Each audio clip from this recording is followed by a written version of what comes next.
Buenos días, el Señor les bendiga. Bienvenidos una vez más. Y es un tiempo de jubileo.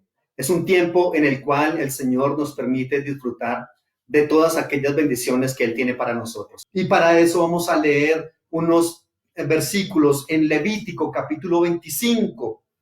Y voy a leer desde el versículo 8 en adelante y dice así: contarás 7 semanas de años, 7 veces 7 años, de modo que los días de la semana, de las 7 semanas de años vendrán a sumar 49 años. Entonces harás tocar fuertemente la trompeta en el 7º mes, el día 10 del mes, el día de la expiación. Haréis tocar la trompeta por toda vuestra tierra. Así santificaréis el año 50 y pregonaréis libertad en la tierra a todos sus habitantes. Ese año os será de jubileo. Es año de jubileo, mis amados hermanos, y volveréis cada uno a vuestra posesión y cada cual volverá a su familia. El año 50 os será de jubileo. No sembrarán, no segarán lo que nazca de por sí en la tierra, ni venderán sus viñedos, porque es el jubileo santo, será para vosotros, del producto de la tierra comeréis. Amén. Es una época de jubileo, mis amados hermanos. Eso quiero proponerles en esta mañana.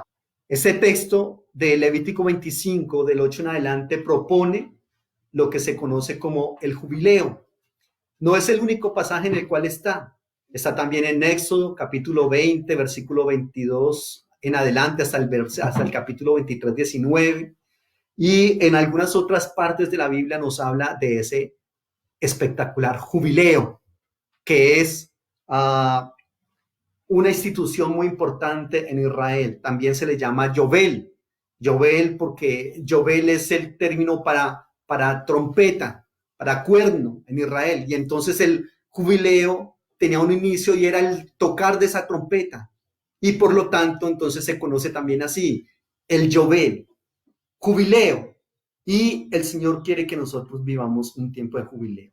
Aquí en el texto bíblico era cada 50 años.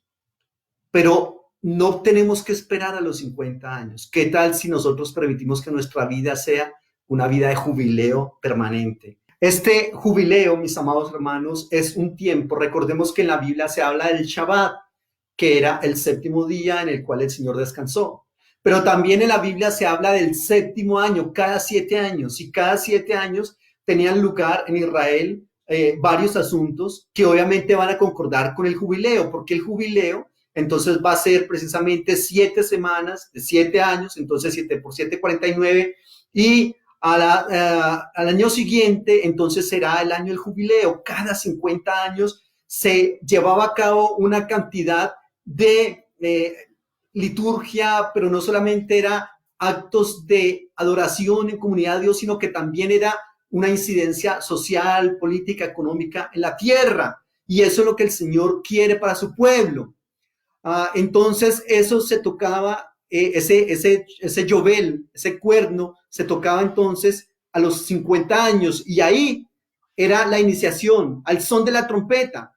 Y es un momento en el cual se da la destrucción de una sociedad dividida en clases, donde los ricos cada vez se hacían más ricos y los pobres cada vez se hacían más pobres. Y en ese momento, entonces, se cuenta cómo se destruyen todas esas divisiones, cómo se destruye todo lo que se ha logrado edificar, pero con base en una economía, según las palabras de Walter Brueggemann, un teólogo del Antiguo Testamento, en una economía extractivista, en la cual se está sacando del pobre para que el rico cada vez sea más rico.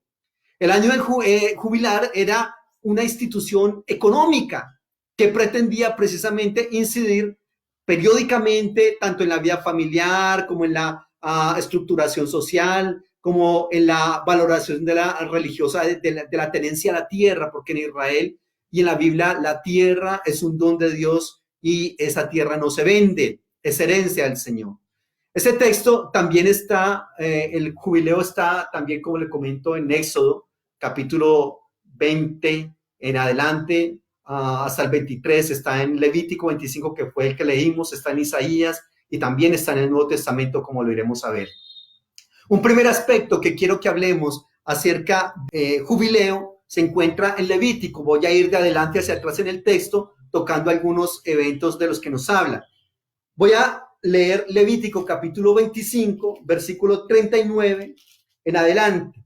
Y dice así: si tu hermano empobrece estando contigo y se vende a ti, no lo harás servir como esclavo. Como criado, como extranjero estará contigo, hasta el año del jubileo te servirá. Entonces saldrá libre de tu casa junto con tus hijos, volverá a su familia y regresará a la posesión de sus padres, porque son mis siervos, los cuales saqué yo de la tierra de Egipto. No serán vendidos a manera de esclavos. No te enseñorearás de él con dureza, sino tendrás temor de tu Dios. Los esclavos y las esclavas que tengas serán de la gente que está a vuestro alrededor. De ellos podréis comprar esclavos y esclavas. También podréis comprar esclavos de entre los hijos y familiares de los forasteros que han nacido en vuestra casa y viven en medio de vosotros, los cuales podrán ser de vuestra propiedad. Un primer aspecto que quiero tocar en esta mañana es que en el año del jubileo era la cesación de la esclavitud. En Israel había una costumbre que cuando una persona estaba endeudada y no podía pagar esa deuda, él tenía que venderse como esclavo. No solamente él, si la deuda era muy grande, sus hijos, su mujer, todos tenían que hacerlo. Y aquí en este texto, y en Éxodo 21, del 1 al 6 también, nos está hablando de cómo en el año del jubileo va a cesar la esclavitud. Allá en ese momento, obviamente, había esclavitud. En la actualidad también, tenemos que decirlo, infortunadamente. Y en la legislación de los pueblos del entorno sociocultural de Israel, un esclavo era propiedad de su señor. Sin embargo, en el ámbito bíblico, el esclavo es también un miembro del pueblo elegido por el Señor. O sea que, infortunadamente, la esclavitud, reitero, siempre ha existido, sigue existiendo, pero en Israel era mucho más viable y mucho más llevadero ser un esclavo, porque no se trataba un esclavo como tal, como lo hacían en otros pueblos, sino que debería ser tratado como un miembro del pueblo elegido por el Señor. Y por lo tanto, no era propiedad de su amo, sino que era propiedad del Señor, y el amo también era propiedad del Señor, y por lo tanto tenía por lo menos algo más de igualdad. Nadie en Israel podía ser esclavo para siempre, a no ser por voluntad propia. Entonces, si a los 7 años de servir como esclavo, esta persona decía, no, yo ya no quiero ser esclavo, él podía ser libre y debían dejarle libre. Pero si esta persona estaba muy contento con su señor, decía, no, un momento, mi señor ha sido muy bella persona, yo quiero estar con él para siempre. Entonces iban y el amo le colocaba un pendiente, un arete, y entonces ahí era esclavo a voluntad y para siempre. Pero cuidado, a voluntad. Si él quería, era esclavo, si no, no. De todas maneras, el Señor lo que propone es que servirá de esclavo máximo 7 años, porque no para siempre. El Señor quiere que esa creación sea esclava. Todos nosotros somos iguales delante de la presencia del Señor. Y no hay por qué esclavizar los unos a los otros. Y por lo tanto, en ese año del jubileo, el Señor dice, es el momento en que se va a romper la esclavitud. Una segunda ley que está ahí tanto en el año sabático como en el jubileo es el descanso de la tierra. Y eso está en Levítico, capítulo 25, de los versículos 19 en adelante. La tierra dará su fruto, comeréis hasta saciaros y habitaréis en ella con seguridad. Quizás se os preguntéis, ¿qué comeremos el 7º año, ya que no hemos de sembrar ni hemos de recoger nuestros frutos? Yo os enviaré mi bendición el 6º año, y ella hará que haya fruto por 3 años. En el 8º año sembraréis y comeréis del fruto añejo, hasta el año 9, hasta que vengas fruto, comeréis del año añejo. La tierra no se venderá a perpetuidad. Bueno, este es un texto bastante interesante porque también se habla de que el jubileo es un año de liberación, no solamente para los seres humanos, sino también para la tierra, que ha sido sometida habitualmente a la explotación del ser humano. El Señor tiene en cuenta la creación de manera holística, de manera integral, completa, y por lo tanto, parte de esa liberación no es solamente del esclavo, amén por la liberación de los esclavos, sino que también es esa liberación para la tierra. El Señor quiere que la tierra que está habitualmente sometida a la explotación de nosotros, a los monocultivos, a la producción, y produzca, entonces que sea un año también en el cual esa tierra va a descansar. Reitero que muchos de esos eventos se daban en el año séptimo año y que evidentemente también se repetían en el año del jubileo porque era algo normal, ¿correcto? Así es de que la tierra debe quedar un año en descanso luego de 6 de productividad y mucho más entonces en el año del jubileo. El jubileo también nos plantea algo muy importante y es la vuelta a la situación original de igualdad. Todos deben regresar a su propia tierra, que es la base de la libertad y la igualdad de las familias. Aquí también es muy posible que una persona tuviese que haber vendido su casa. ¿Por qué? Porque se empobreció.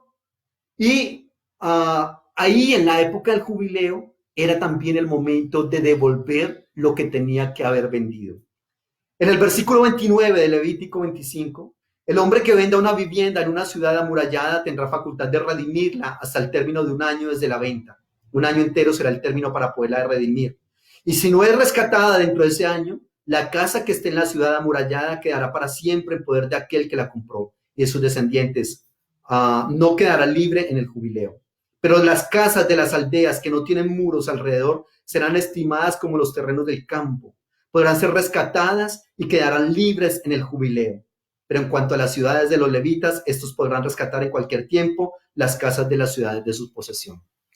Otra gran enseñanza del jubileo es que las personas que habían tenido que vender sus tierras porque no habían podido pagar una hipoteca, un préstamo, esas casas podían ser rescatadas en el año del jubileo.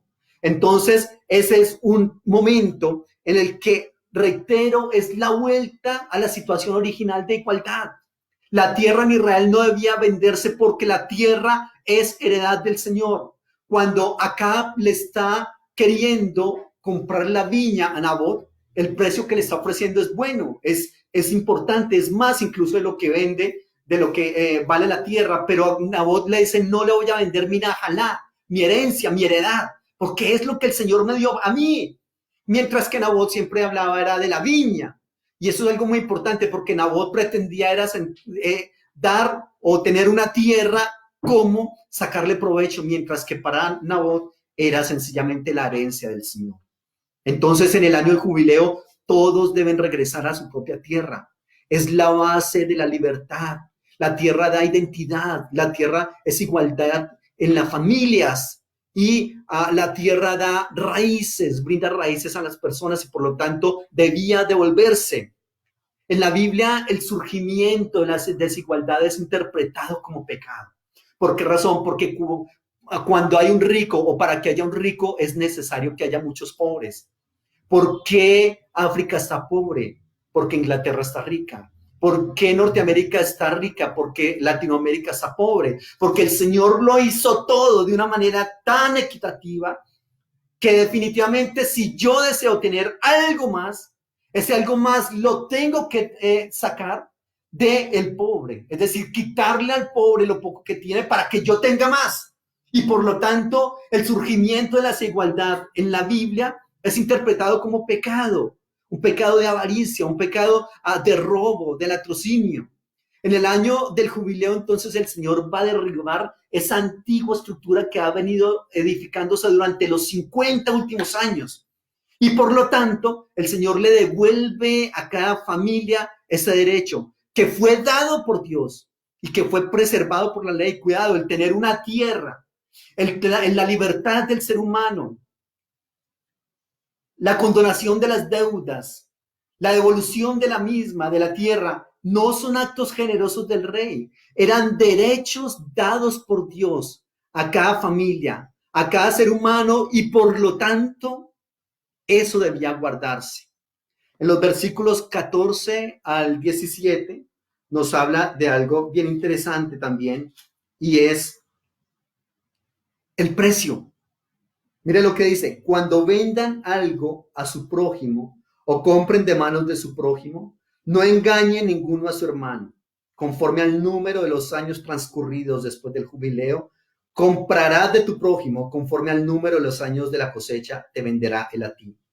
Cuando mayor sea el número de los años, aumentarás el precio, y cuando menor sea el número, disminuirás el precio, porque según el número de las cosechas te venderá él. Aquí en esos versículos 14 en adelante se menciona el precio.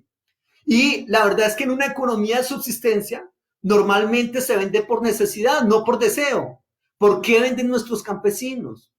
No por no por deseo. Venden es por necesidad. ¿Por qué? Porque tienen que pagar unos impuestos, porque tienen que pagar una hipoteca, porque tienen un crédito con el banco, porque tienen una mala cosecha, y todo eso los lleva a que necesariamente tienen que vender, ¿correcto? Para poder cumplir con esos compromisos económicos. Pero desde esa perspectiva, entonces las personas que se encuentran en una posición de privilegio pueden apretar los precios de estos pobres. Y no es la idea. Usted ha visto, y justamente en este momento estamos viendo cómo las personas que tienen la posibilidad de subir los precios de un producto, lo suben y lo suben y lo suben. No hay paro camionero, no hay escasez, no hay absolutamente nada, pero sencillamente hay unos comerciantes que quieren dárselas de muy brillantes, muy pilos, muy sagaces, y le suben el precio a los alimentos. Eso no es correcto, porque no se puede oprimir al débil sin utilizar violencia contra él. Eso nos dice en Ezequiel 46:18. Cuando usted y yo oprimimos, cuando usted y yo colocamos unos precios que no son los más adecuados de acuerdo a la voluntad del Señor, estamos haciendo violencia contra la persona que más necesita de nosotros. El comprador debería fijar el precio no conforme a la ley del mercado, sino conforme al valor real de la tierra. Y eso, infortunadamente, no se hace. Hay terrenos que valen muchísimo dinero y hay otros que valen muy poco porque se han colocado unas leyes de mercado. Y eso está en contra de la voluntad y de la ley del Señor. La tierra no debería venderse a perpetuidad.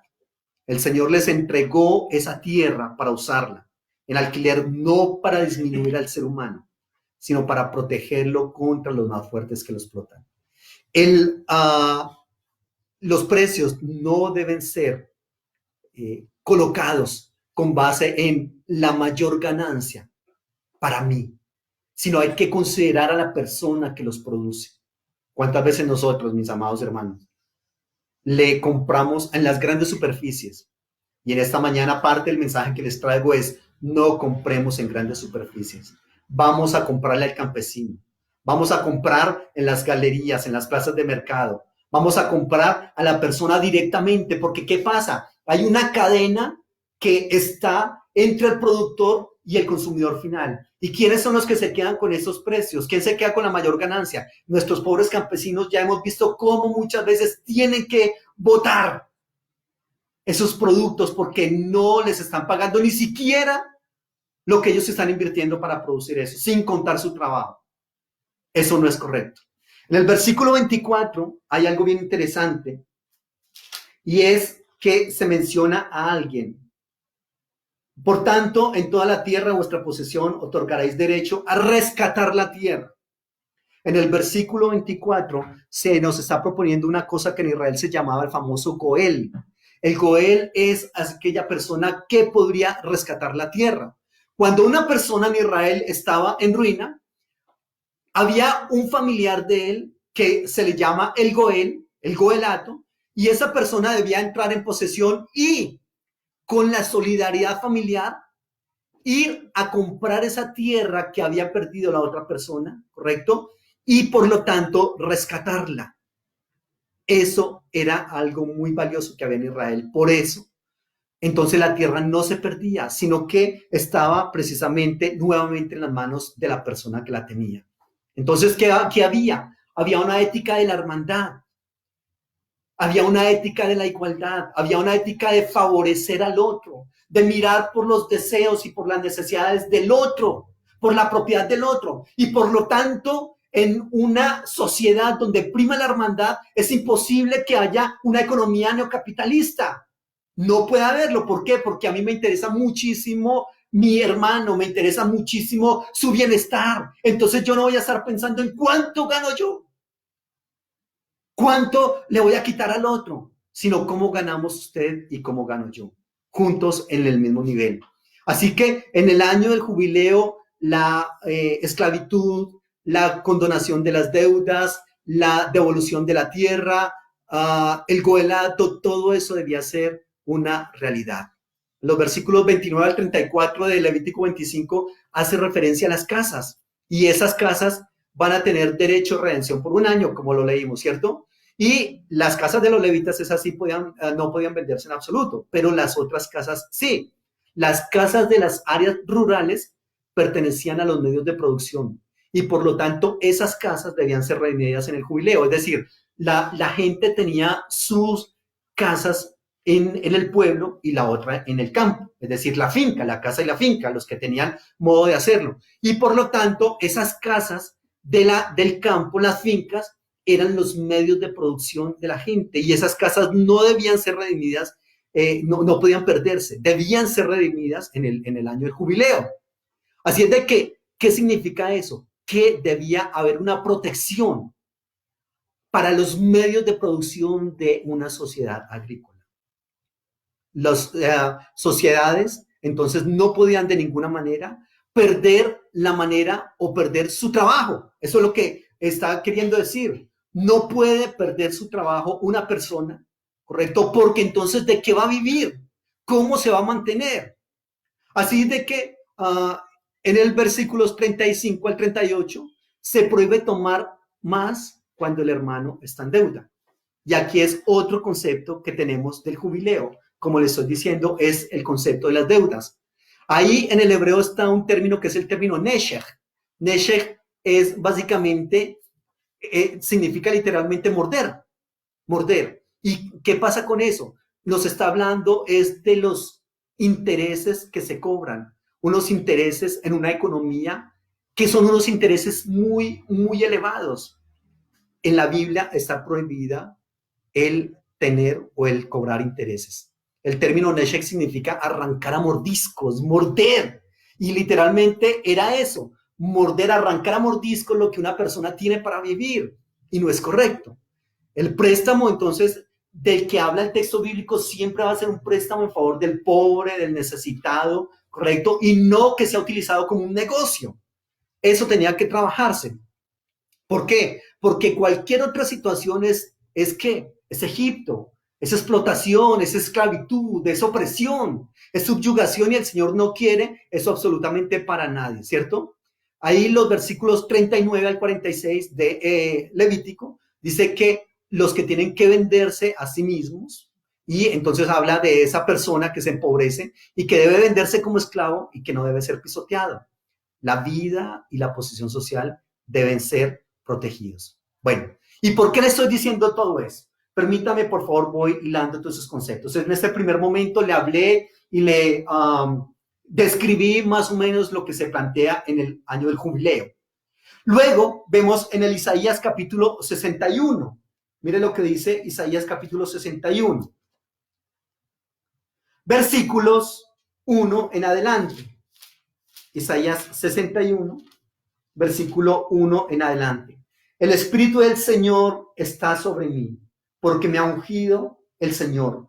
Me ha enviado a predicar buenas noticias a los pobres, a vendar a los quebrantados de corazón, a publicar libertad a los cautivos y a los prisioneros apertura en la cárcel, a proclamar el año de la buena voluntad del Señor y el día de la venganza del Dios nuestro, a consolar a todos los que están en luto, a ordenar que a los afligidos de Sión se les dé esplendor en lugar de manto de alegría, en lugar de luto, manto de alegría en lugar de espíritu angustiado, y serán llamados árboles de justicia, planteo de Jehová para gloria suya. En este texto de Isaías, aquí estamos hablando del trito Isaías. Ese texto se escribió en la época del posexilio, es decir, cuando el pueblo de Israel estaba en Babilonia y regresa a la tierra. El pueblo de Israel ha sido tremendamente subyugado, ha sido tremendamente esclavizado por las demás culturas y por los demás pueblos. Y en este momento, el profeta Isaías, el trito Isaías, el escritor de este texto, se refiere, este texto del cual estamos hablando acá, es una evocación del año del jubileo. Allá en este momento, mire, el año del jubileo, ¿cuánto tiempo atrás se dio? Es muy posible que en Israel quizás se haya llevado a cabo, quizás no. En otras culturas, como la cultura ugarítica, sí hay elementos probatorios de que se dio el jubileo en esos lugares y en esos espacios. Pero al parecer el año del jubileo era algo muy bonito, muy romántico, muy ideal, pero definitivamente ¿quién va a devolver la tierra a su antiguo dueño? ¿Quién va a perdonar las deudas o quién va a dejar salir libre al esclavo? Y ahí en ese momento, el Señor en boca de ese profeta le recuerda al pueblo de Israel, cuidado, yo les dejé a ustedes como institución hace muchísimo tiempo atrás el jubileo.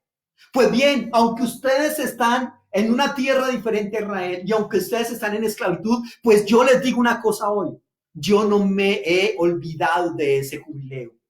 Y yo nuevamente les dice el Señor, estoy acá con ustedes y el Espíritu del Señor está sobre mí, dice el texto, porque me ungió el Señor y me ha enviado para dar la buena nueva a los pobres, para curar los corazones desgarrados y para anunciar la libertad a los cautivos, para decirle a los prisioneros que salgan. Y me ha enviado a anunciar el año de gracia al Señor.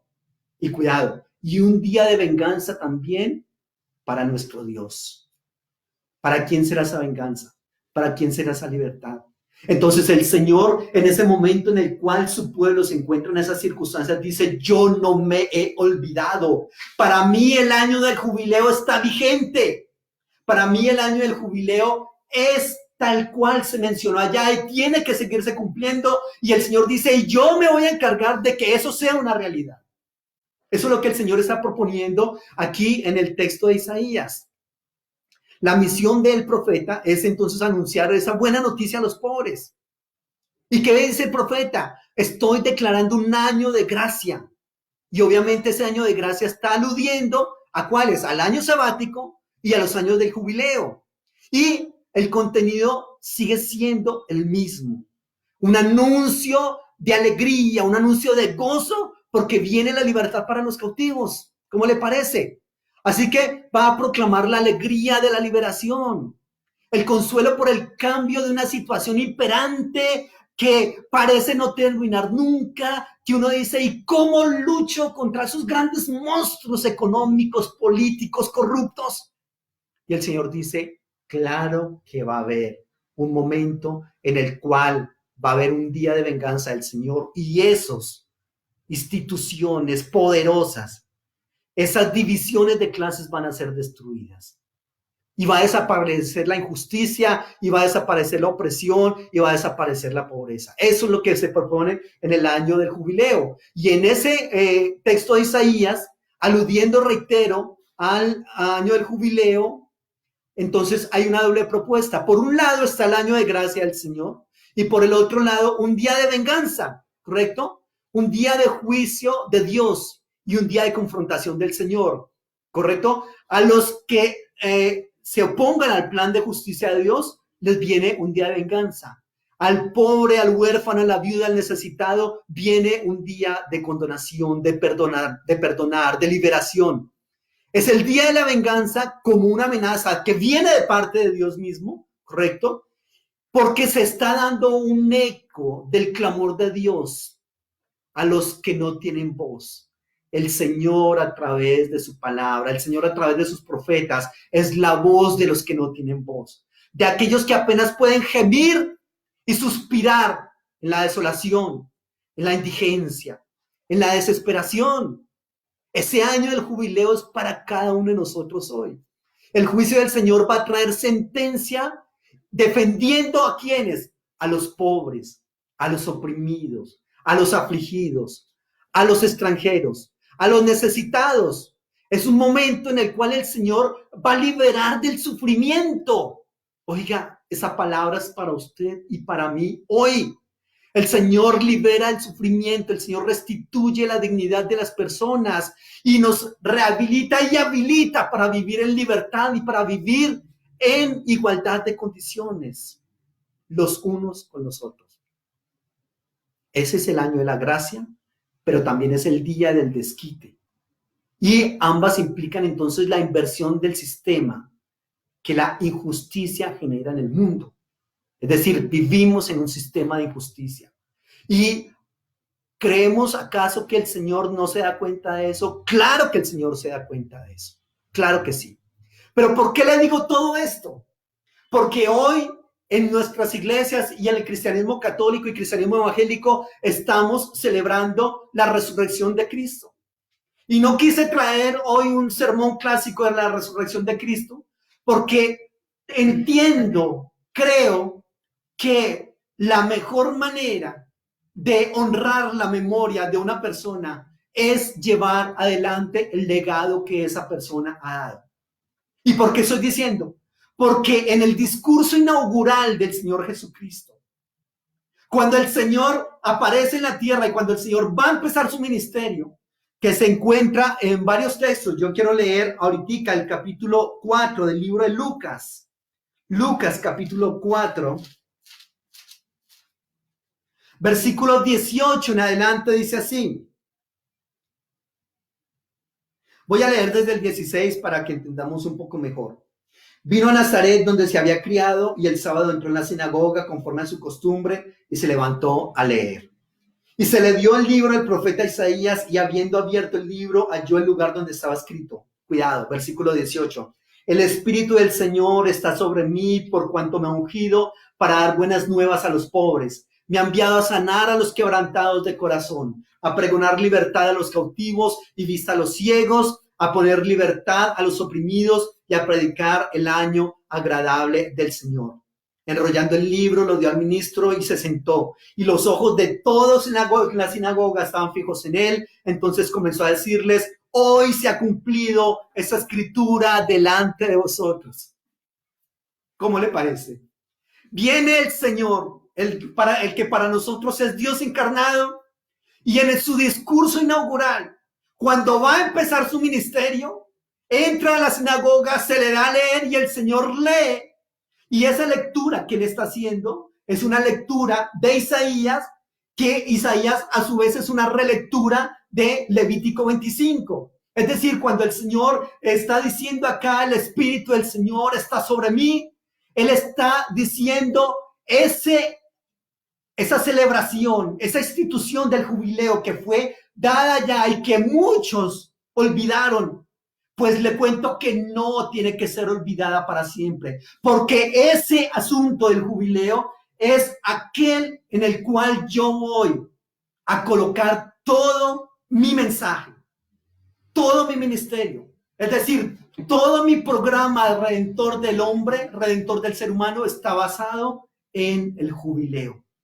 Por lo tanto, nosotros no podemos decir, el jubileo sí, muy bonito. Sí, esa era una historia bien interesante de cómo allá en Israel se perdonaban las deudas, se devolvía la tierra, eran libres los esclavos y todos felices. Sí, muy bonito, pero eso ya pasó. No, no ha pasado. El Señor en Lucas capítulo 4 del versículo 18 en adelante dice: el año del jubileo está más vigente hoy que nunca. Yo voy a iniciar y voy a terminar mi ministerio, y mi mensaje es que ha llegado el año de la gracia, el año de la plenitud, que ha llegado la buena noticia de salvación para los pobres, para los endeudados, para los ciegos, para los oprimidos de toda la tierra. ¿Cuántas veces nosotros nos hemos sentido así? Esos 4 grupos de destinatarios y beneficiarios son esos que son precisamente beneficiarios, son personas con grandes sufrimientos, aquellos cuya situación humana y social es de privación de lo esencial. Los pobres van a carecer de medios básicos para una vida digna. Los cautivos son las personas endeudadas, carentes de recursos económicos para afrontar las deudas y privados también por ello de libertad. A esa clase de personas es los que el Señor dice: vengo a liberarles a ustedes. ¿Quiénes son los ciegos? Esos ciegos que carecen de visión, que son los oprimidos de libertad. Se trata entonces de una opresión económica no aceptable para Dios y a las que por lo tanto Jesús ha de enfrentarse. Yo quiero decirle una vez más, y quiero que usted tenga presente que el proyecto que Dios tiene para el ser humano no se limita a reunirnos cada 8 días en una iglesia y cantar unas alabanzas, sino que va mucho más allá. El proyecto de Dios para el ser humano es político, es económico, es social, es cultural, es de emancipación espiritual. Y eso es lo que el Señor nos está diciendo acá en este texto. Mire esos 4 grupos de personas de los cuales habla. Que esos grupos en una economía neocapitalista son fallas, son errores del sistema. Hay que destruirlos. No los necesitamos. Y el Señor dice, al contrario, estas son las personas por las cuales yo vengo a pelear, por las cuales yo vengo a hacer valer su justicia, a hacer valer sus derechos. La justicia del Señor se manifiesta en la inversión de la situación imperante. Ustedes recuerdan qué pasó con la parábola del rico y Lázaro, allá en Lucas 16, del 19 en adelante. Cómo hay una persona que vive una vida de opulencia y cómo hay una persona que vive una vida de miserableza, que no tiene ni siquiera para comer. Pero cómo cuando mueren ambos, cómo esa situación se invierte y favorece precisamente al que en la tierra y en la vida no valía absolutamente nada. Esta es una palabra directa de juicio también, precisamente para esos grandes bancarios, para esos grandes banqueros de la actualidad. Y por eso quiero hablarle hoy a esos banqueros con nombre propio. Señor Luis Carlos Sarmiento Angulo, piensa que delante de la presencia del Señor están libres y sus manos no están manchadas de todos aquellos dineros que ha quitado extractivamente a los pobres. Si fuéramos un poquitico inteligentes, le diríamos al Señor, Señor, perdóname. Y tal cual como Zaqueo, le diríamos, y si algo le he quitado a alguien, se lo devolveré 4 veces. Y alcanzaría la salvación de su alma. Porque infortunadamente, muy tarde para usted se va a dar cuenta que cuando lleguemos al cielo y cuando lleguemos a la presencia del Señor, no vamos a poder decirle una vez más, como hemos hecho muchas veces aquí en la tierra, venga, yo le firmo un cheque, ¿cuánto quiere? Y dejemos y venga y favorézcame. Tengamos cuidado, mis amados hermanos, porque por el pobre, por el huérfano, la viuda y el desamparado, el que pelea es Dios. Y contra Dios no hay absolutamente ninguna posibilidad de que nosotros ganemos. Por eso quiero hablarles a ustedes también, políticos corruptos. ¿Cuánta corrupción se está viendo hoy en una situación tan lamentable? Tiene que tener sinceramente, una conciencia que la Biblia llama cauterizada para hacer negocio con la necesidad del otro. En tiempos de pandemia, en tiempos de muerte, a ustedes les digo, el Señor está mirando y el Señor está velando por los intereses del huérfano, de la viuda, del desamparado, del ciego, de aquellos que no cuentan en un sistema social neocapitalista. El Señor está mirando y el Señor peleará por aquellas personas para los cuales no hay derechos de nada en una sociedad neocapitalista. Si fuéramos un poquitico sabios, porque astutos sí son, y muy astutos, pero muy poco sabios. Porque la sabiduría nos llevaría a entender que si estamos en un momento en el cual Dios nos dio una presidencia, una gobernación, una alcaldía o cualquier cargo político, no es para que nos enriquezcamos, sino es para servirle. Que si el Señor nos permitió ser ministros, la palabra ministro significa siervo, sirviente. Es para servirle a una comunidad, es para servirle a una sociedad y no para favorecer y no para legislar a favor de los poderosos. Miren la historia. ¿Cuántos imperios se han levantado y cuántos de esos imperios están vigentes? Miren el imperio egipcio, tan poderoso que fue. Miren el imperio asirio, miren el imperio caldeo, babilónico, miren el imperio medo-persa, miren el imperio griego y miren el imperio romano, para mencionar algunos. ¿Dónde están esos imperios? Esos imperios se levantaron, crecieron, hicieron, subyugaron, mataron, torturaron, destruyeron, arrebataron vidas arrebataron libertades. ¿Y dónde están esos imperios en la actualidad? Se levantaron contra Dios, pero Dios hoy sigue siendo Dios. Esos imperios ya no están en el mundo. Deberían servirles esos ejemplos históricos para entender que por más grande que sea el imperio que estás levantando, y por más poderoso y por más rico que seas, ese imperio un día caerá. Y así como dice la palabra del Señor, ricos aúllen por sus riquezas, porque se harán alas como las águilas y volarán, y mirará su lugar y ya no estará. Lo más valioso que tiene el ser humano es su alma. ¿Cuánto estás dando por tu alma? ¿Cuánto estás dando por tu salvación? Muy pronto, quizás más pronto de lo que nosotros nos imaginamos, vamos a tener que estar delante de la presencia del Señor. Y frente a eso, ¿qué vas a decir? ¿Cuál será tu justificación? ¿Qué piensas? ¿Que le vas a dar una palmadita a Dios en la cabeza, un codazo y le vas a decir, tranquilo, Señor, éramos parceros, estamos en el mismo equipo? ¡No! Dios va a decir, apártate, nunca te conocí. Y nosotros, pueblo, es importante que entendamos que nosotros debemos trabajar por una inversión de la situación social imperante. Tiene que haber un cambio radical del ser humano en ese aspecto económico. Nosotros tenemos el poder para hacerlo. Hay muchísimas maneras de movilización social.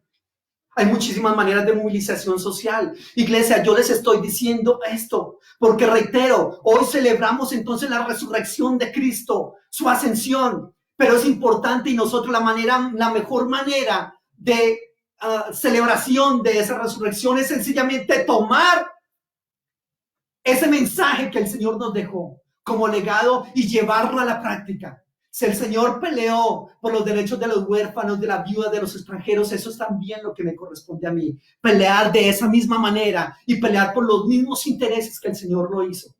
Nosotros tenemos en nuestra mano muchísimo poder.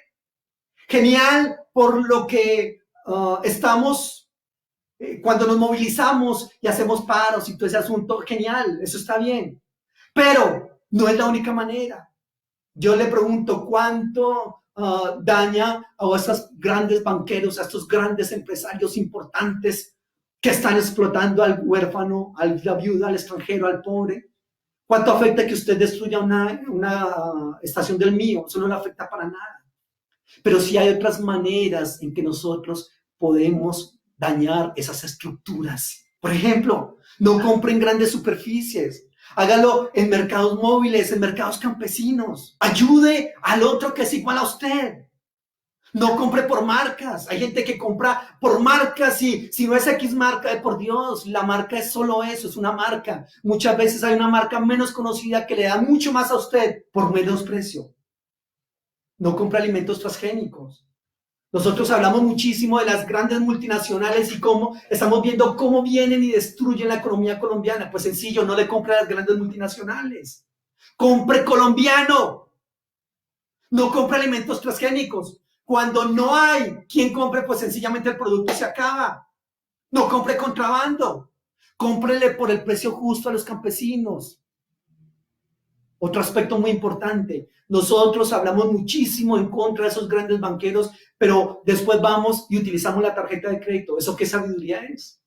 Cuando usted utiliza una tarjeta de crédito, cuando usted saca un crédito en un banco, usted los está fortaleciendo a ellos, usted los está enriqueciendo a ellos. ¿De qué nos sirve a nosotros, mis amados, ir y hacer un paro y vamos a cesar las actividades y todo ese asunto? Si después dice, bueno, ya hice paro por 2 horas, ahora permítame, y va y compra su mercado con una tarjeta de crédito. Eso no es sabio, eso no funciona. Libere a los esclavos, ayude a liberar esclavos, enseñándoles administración, enseñándoles que no se endeuden, enseñándoles que tienen que perdonar, porque las deudas más crueles no son las deudas económicas, son las deudas emocionales, son las deudas espirituales. Recuerdo en este momento que por allá en el año 70 después de Cristo, una de las revueltas de los judíos quemaron las oficinas de impuestos. Y por lo tanto, todas esas deudas de impuestos que ellos tenían se perdieron. Obviamente no tuvieron que pagarlas, ¿correcto? Pero las deudas económicas son bastante fuertes, definitivamente. ¿Qué hacen estos grandes banqueros? Sencillamente te prestan 50 millones de pesos para que completes para pagar tu casa de interés social, pero después terminas pagando 120 millones de pesos o 140. Entonces, sencillamente, no acumules deudas con el banco. No acumules deuda. Ellos te han vendido la idea de que no puedes pagar una casa de 50 millones de pesos, pero sí puedes pagar 120 millones de pesos a ellos. Pero más fuertes todavía que esas deudas económicas son las deudas emocionales y son las deudas espirituales. Por eso el Padre Nuestro dice, perdona nuestras deudas como también nosotros perdonamos a los que nos deben. ¿Cuántas deudas espirituales tienes? ¿Cuántos rencores? ¿Cuántos odios? ¿Cuántas faltas de no perdón? Todas esas son deudas que tienen que ser perdonadas, que son más importantes, reitero, que esas deudas económicas. Utilicemos todas esas tecnologías de este momento. De hecho, yo las estoy utilizando y gracias a Dios por las tecnologías. Pero aunque utilicemos nosotros estas tecnologías del sistema, no vamos a compartir el espíritu del sistema. No vamos a compartir la ética del sistema ni la moralidad, porque esas ética, moralidad y espíritu del sistema que nosotros estamos viviendo son de muerte. Vamos a ir al espíritu del jubileo, al perdón de las deudas, a dejar ir libres a los oprimidos, a no a los intereses. Me la cobró, me la hizo, me la cobro 70 veces 7. No es correcto. Vamos a valorar y dignificar al otro, aunque no represente una ganancia para mí. Vamos a compartir nuestro alimento, vamos a compartir nuestra ropa y nuestra casa con el que no tiene. Vamos a visitar al olvidado. Vamos a hacer fiesta y vamos a invitar a esa reunión al que no puede invitarme después a mí. Nosotros tenemos esa costumbre de darle regalo al que después me puede dar regalo a mí, invitar al que después me puede invitar a mí. Pero eso no es correcto. Vamos a hacer las cosas de la mejor manera para que ese jubileo sea una realidad en nuestras vidas. Reitero, ser cristiano y celebrar la resurrección de Jesucristo hoy no es solamente decirle resucitó y está a la diestra de Dios Padre, amén. Pero lo importante, y si queremos realmente honrar su memoria, vamos a continuar con el legado que el Señor nos dio. Gran parte de ese mensaje, como estamos viendo, se basa en el jubileo. Y qué importante es que nosotros tengamos en cuenta eso. Y que lo llevemos a cabo en nuestras vidas, mis amados hermanos. El jubileo se daba cada 50 años. No tenemos que esperar 50 años. Cuando dice el Señor, el Espíritu del Señor está sobre mí, por cuanto me ha enviado, el Señor está con nosotros. Y quiere que nosotros estemos en un jubileo permanente, permanentemente. El Señor quiere librarnos de deudas económicas, emocionales, espirituales. El Señor quiere dejarnos salir libres. No sé qué nos está esclavizando a nosotros en la actualidad, pero no tienes que estar en esclavitud. Cuando el Señor te compró a precio de sangre la libertad, de la cual si quieres, si deseas, puedes disfrutar. Vale la pena que nosotros estemos por ese jubileo. Es el día del jubileo. ¿Por qué seguir en las mismas estructuras sociales de desigualdad? Si usted y yo empezamos a lidiar con esas desigualdades y empezamos a hacer una realidad el jubileo de nuestras vidas, muy pronto nos vamos a notar que permearemos toda la sociedad. Alguien me dirá, pero una sola golondrina no hace verano. Quisiera colocarle otro ejemplo. ¿Cuántos fósforos se necesitan para prender 100 velas? Solamente uno. Y ese prenderá una, y esa vela prenderá otra, y otra, y otra.